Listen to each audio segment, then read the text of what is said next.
빛과 소금의 역할, 세상 사람이 아닌 제자들과 사도, 복음적인 그리스도인, 믿음으로 살아가는 사람, 이것은 이 역할이라는 게 희생으로부터 시작된다 하는 것이지요. 어떻든 세상 사람보다 조금 희생해야 빛이 나는 거잖아요. 교회가 세상보다는 손해봐야 교회인가 보다 그러지 않겠어요. 예수 믿는 사람들이 희생 좀 그것을 무섭게 여기지 않고 두려워하지 않고 계산하지 않고 합당히 여기면서 희생할 때 그때 복음인으로 교회로 제자로 사도로 그렇게 인정받지 않겠는가 하는 거지요. 주님의 제자로 사도로 부르심을 받고 소집되어서 파송된 주님의 일꾼으로 살아간다는 그것은 결코 쉽고 편한 길이 아니라는 것 주님은 여러 번 강조하셨습니다. 대가를 치러야 할 그 길임을 아주 명확하게 하셨어요. 나를 따라오면 또 내가 맡긴 일들을 감당하면 쉽고 편하고 아무 일도 없고 걱정 근심도 없고 희생을 치를 것은 아무것도 없단다. 내가 다 해줄 테니까 너희는 그냥 이름만 내 제자라고 그래라, 사도라 그래라, 그렇게 하지 않으셨다 하는 거죠.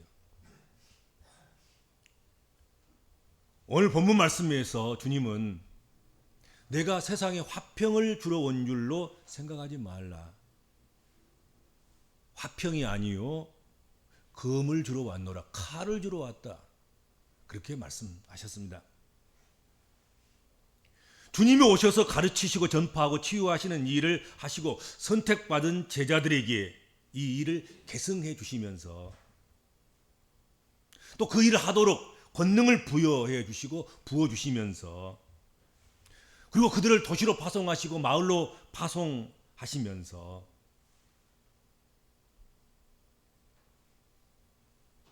세상 마귀의 지배에서 하나님의 자녀로 흑암에서 빛으로 옮기는 그 일이기 때문에 빛과 어두움, 하나님 나라와 세상이 충돌되는 그 일, 그것을 피할 수는 없을 것이다. 그것은 당연한 것이다. 그렇게 말씀하신 것이다 하는 것이죠.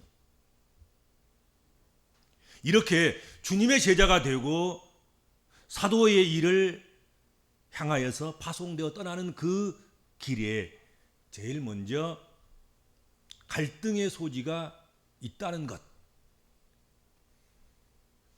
그것을 말씀하셨고 또 두말할 것 없이 그 갈등의 소지는 가장 가까운 가족과 가정으로부터 시작될 것임을 말씀하고 있다 하는 것이죠.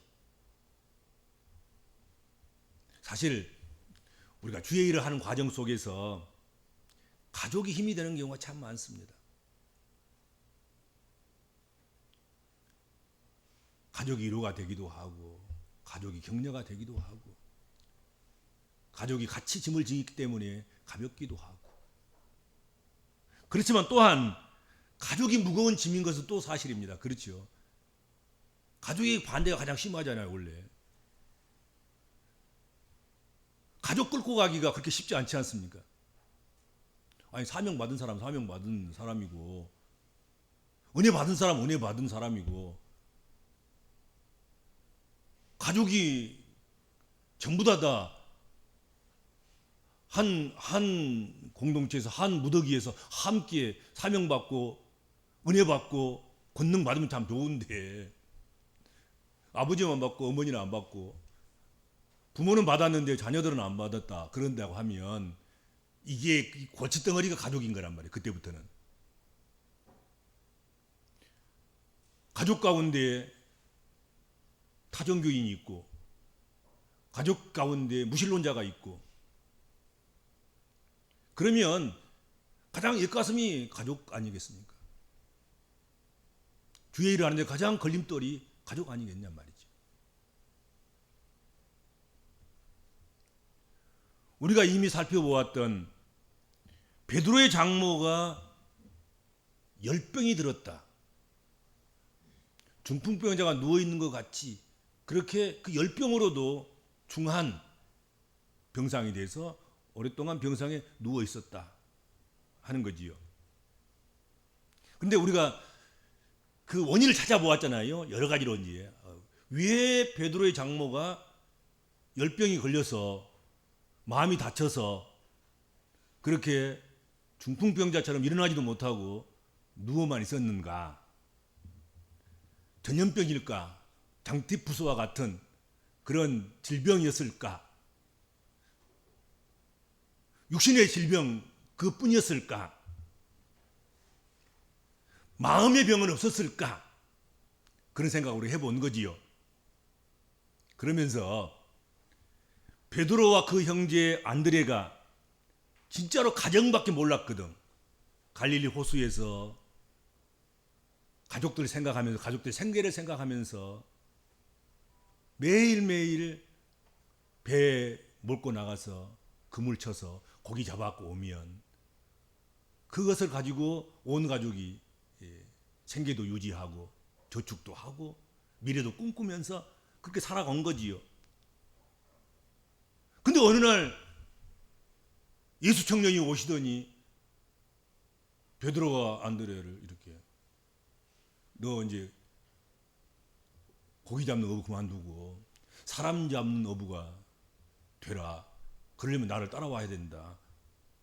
그렇게 말씀하시자 베드로와 안드레 형제가 그냥 집 놔둬버리고 생계 팽개치고 예수님 따라가 버린 거예요. 한 집안의 생계를 책임지던 두 사람이 동시에 생업을 중단하고 예수라는 사람을 따라 집을 떠나가 버린 그 일. 그래도 우리가 그 이웃집에도 그런 일이 발생했지요. 이웃에 살고 있던 야고보와 요한도 예수님을 따라가기는 따라갔습니다. 그런데 사정이 좀 다르지요.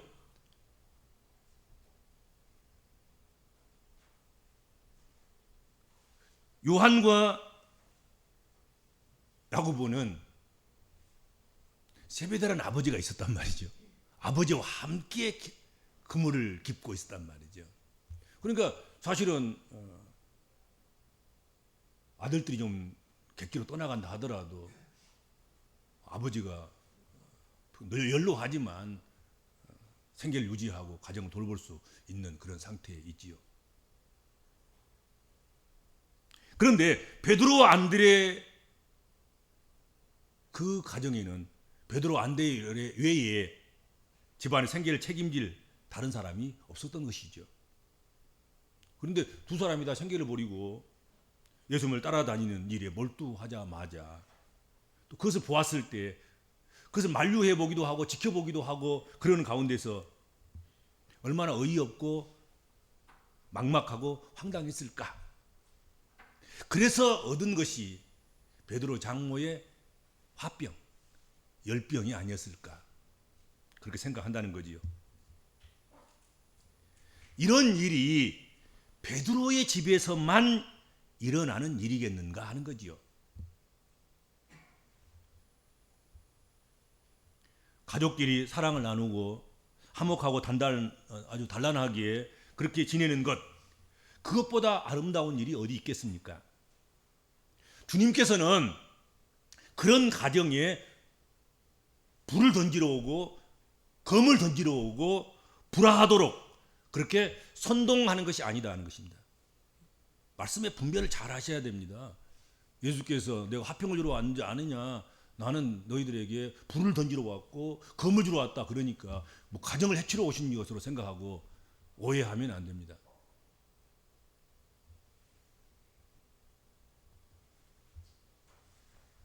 가족이라는 것 때문에 주의 길을 방해하고 가족이라는 이유로 믿음을 포기할 것을 강요받는 일, 그런 일이 발생했을 때 많은 경우 가정의 평화를 위해서, 가정의 화평을 위해서 그냥 그것을 받아들이고 수용하고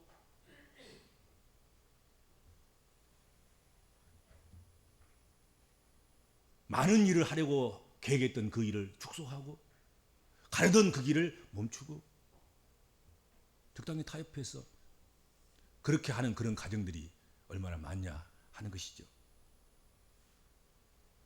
그런 측면에서 사람의 원수가 자기 집안 식구리라, 그 말씀에 일리가 있는 것입니다. 그렇죠. 그러니까 우리 모두가 다 일심일체가 돼서 우리는 오직 주의 일밖에 모릅니다.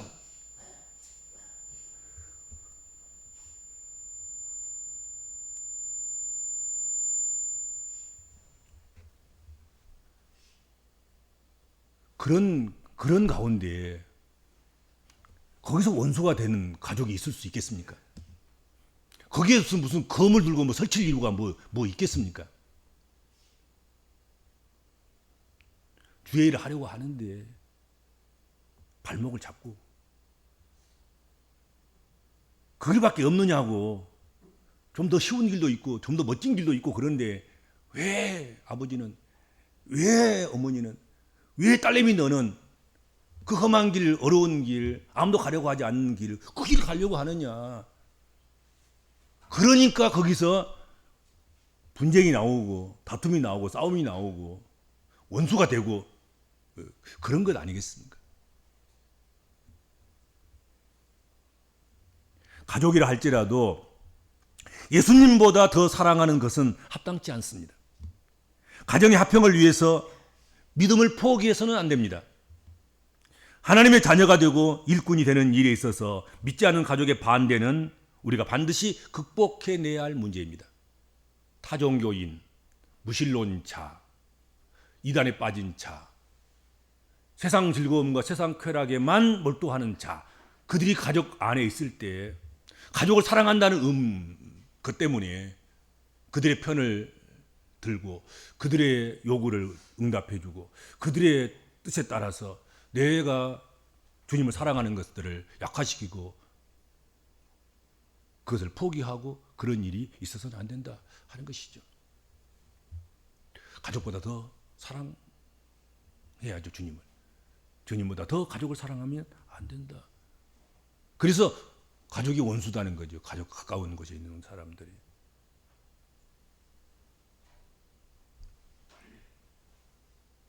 그런 측면에서 화평이 아닌 검을 주러 오신 것이다, 그렇게 말씀을 하신 거지요.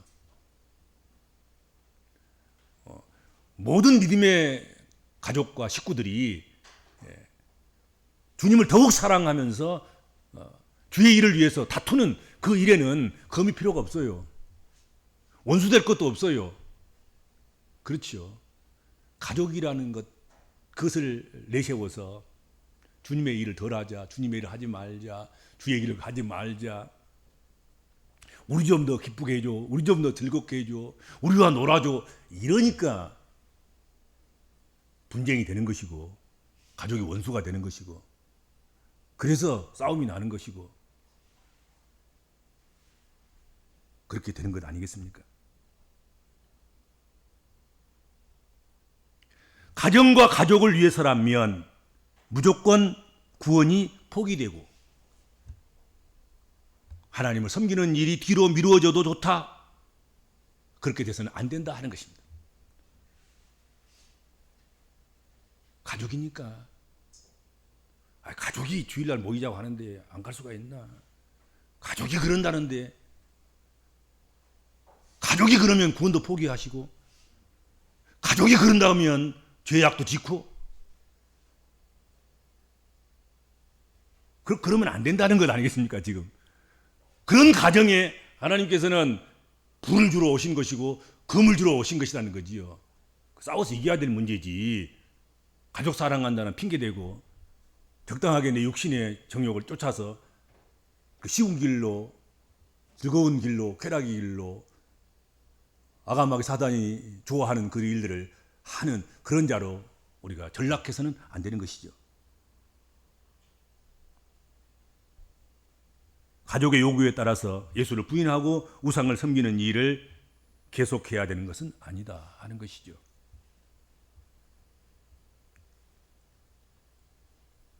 가정의 평화나 가족의 평화는 죄를 덮어두고 감추어두고 누리는 것이 아니라 죄의 문제를 해결하기 위해서 갈등이 있더라도 피하지 않고 영적 싸움을 해야 된다 하는 것입니다. 그렇죠? 자꾸 가정을 사랑한다는 핑계 대고 가정이 다투면 안 되니까 사이좋게라도 그렇게 보여야 되니까 영적 문제들을 그냥 그대로 그냥 묻어두고 감추어두고 그냥 덮어두고 골마 터진데 지금 가족이 다 영적으로 지금 다 죽어가고 있는데도 불구하고 가족이니까 서로 상처 안 줘야 되니까 그러면서 그냥 넘어가서는 안 된다는 거지요. 검 주러 왔다 그러잖아요. 검. 불을 던지러 왔다 그러잖아요.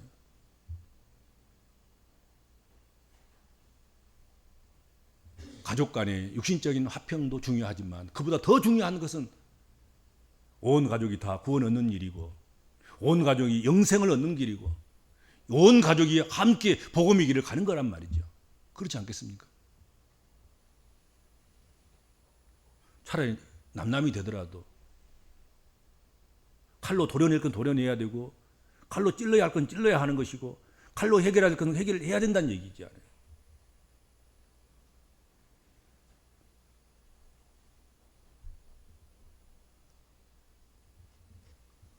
우리가 무엇보다도 주님을 진정으로 사랑할 때 그분의 사랑과 은혜로 우리의 관계가 변화될 것입니다.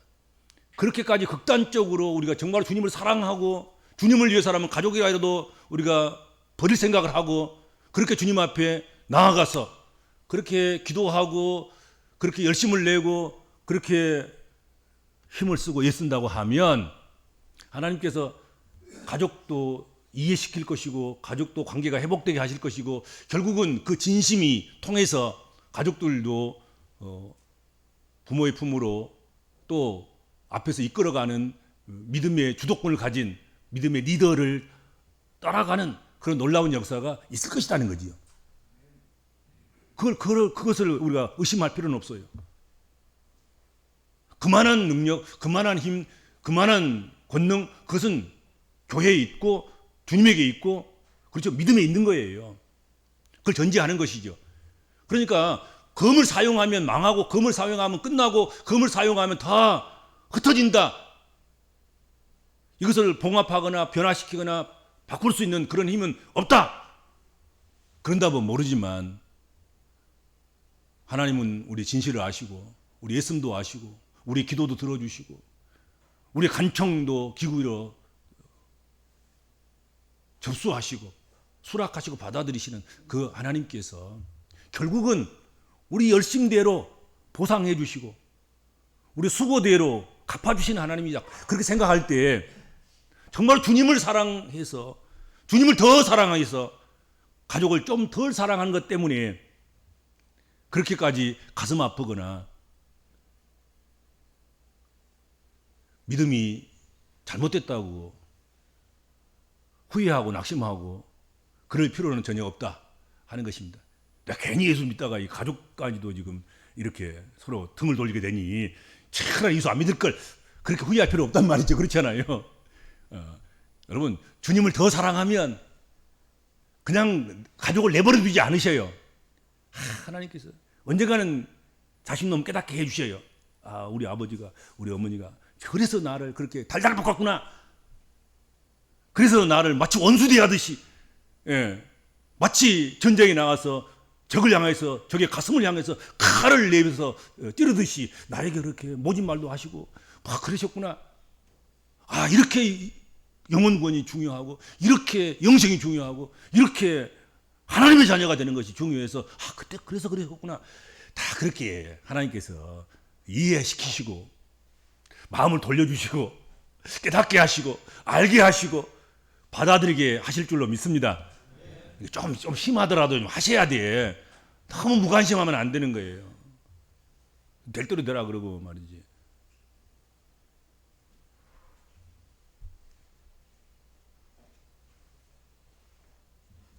예수님을 더 많이 사랑할 때, 나를 핍박하는 가족들일지라도 그들을 더 긍휼히 여기는 그런 마음을 주시고, 그들을 품을 수 있는 마음을 주셔서 그들이 변화되기까지 인내하고 그들을 위해서 기도할 수 있도록 주께서 우리를 도우실 줄로 믿습니다.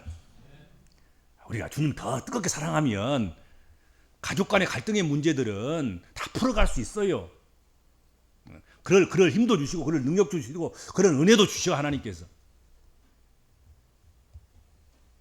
세상에 주는 평안은 진정한 평안이 아닙니다. 세상에 주는 평안을 하나님께서 주시는 평안으로 착각해서는 안 될 것입니다. 예수님께서 약속하시고 예수님께서 주시는 평안은 사탄 마귀를 물리치고 승리한 이후에 주시는 참된 평안인 것입니다. 예수를 나의 구주라 시인하는 영적 전투에서 승리한 후에, 가족보다 예수를 더 사랑하는 사랑의 전투에서 승리한 후에, 자기 십자가를 지는 영적 전투에서 승리한 후에 세상에 줄 수 없는 참된 평안이 주어진다 하는 것이지요. 여러분, 그렇게 대가를 치르는 곳에 상이 있어요, 상이. 대가를 치르는 그 길이 얼마나 험하고 고달픈지를 예수께서 숨기지 않으셨습니다. 적당히 봉합하고 적당히 그냥 감춰두고 몰래 그렇게 해나가시는 주님이 아니시죠. 그 대가 치르는 것, 주님의 제자가 된다는 것, 가장 먼저 가족으로부터 비난을 받을 것이고 비판을 받을 것이고, 가정에서 불이 나오고 칼이 부딪히고 그런 놀라운 무서운 일들이 벌어질 수도 있는 것이고 그렇단다. 그러나 그것 때문에 나보다 더 가족을 더 사랑하고 그래서 나를 버리는 일이 있어서는 안 된다. 너희가 나를 위해서 대가를 치러주면 나는 너희가 기대할 수 없을 만큼 그런 것들로 평안을 주시고 상급을 주시겠다. 그렇게 약속하신 것입니다.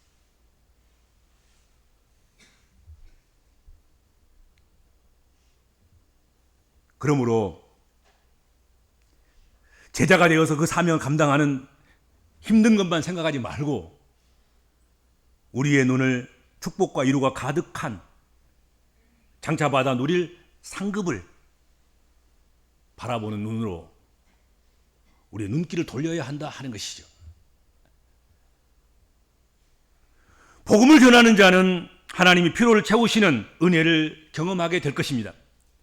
때로는 미움을 받기도 하고 가족의 반대에 직면하기도 할 것이고, 그러나 하나님 나라의 복음을 전하는 자, 특별히 주님을 위해서 고난받은 사람들, 그들은 하늘의 상이 클 것이다. 분명하게 약속하고 계십니다. 그리고 오늘 본문 말씀 마지막 부분에 40절에서 42절, 너희를 영접하는 자는 나를 영접하는 것이요 나를 영접하는 자는 나를 보내시는 이를 영접하는 것이니라. 선지자의 이름으로 선지자를 영접하는 자는 선지자의 상을 받을 것이요 의인의 이름으로 의인을 영접하는 자는 의인의 상을 받을 것이요 또 누구든지 제자의 이름으로 이 작은 자 중 하나에게 냉수한 것이라도 주는 자는 내가 진실로 너에게 이르노니 그 사람이 결단코 상을 잃지 아니하리라 하시니라 말씀하셨습니다. 선지자의 상이 있다는 거고요, 의인의 상이 있다는 것이고요, 냉수 한 그릇의 상까지 약속하셨습니다. 냉수 한 그릇이야 줄 수도 있고 안 줄 수도 있고 별것도 아닌 것이지만 선지자에게 냉수 한 그릇이라도 들이밀면 그것까지도 하나님께서는 다 기억하시고 갚아주신다. 그렇게 약속을 하셨습니다. 복음 전하는 자에게 주어지는 상도 있지만 복음 전하는 자들 영접하거나 냉수 한 것이라도 주는 자는 결코 상을 잃지 않을 것임을 확실하고 분명하게 약속하고 있습니다. 상이 있다.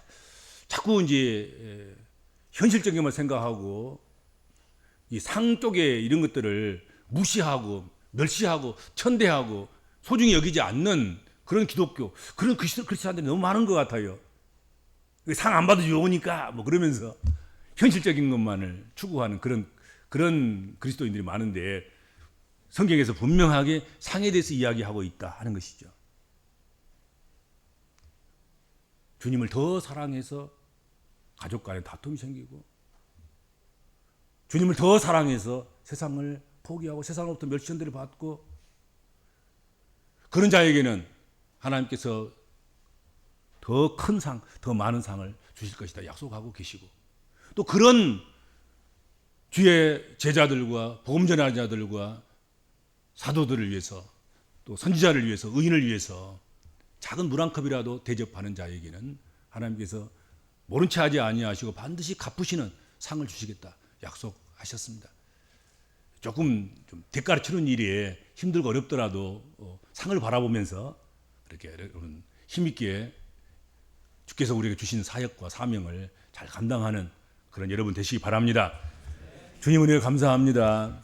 저희가 무엇이간데 택하고 또 택하셔서 하나님 일꾼 삼아 주시고 복음적인 그리스도인들로 세우셔서 우리를 통해서 하나님 나라를 건축하시고 이루어 가시며 주의 복음을 확장시키시며 주의 몸된 교회를 살리고 세워 가시려고 하시는지 우리가 감당하기 어렵습니다. 그럼에도 불구하고 주께서 우리를 신뢰하시고 우리에게 그 일을 맡겨주셨사오니 주께서 우리를 신뢰해 주심으로 그 신뢰의 힘으로 우리는 최선을 다하려고 합니다.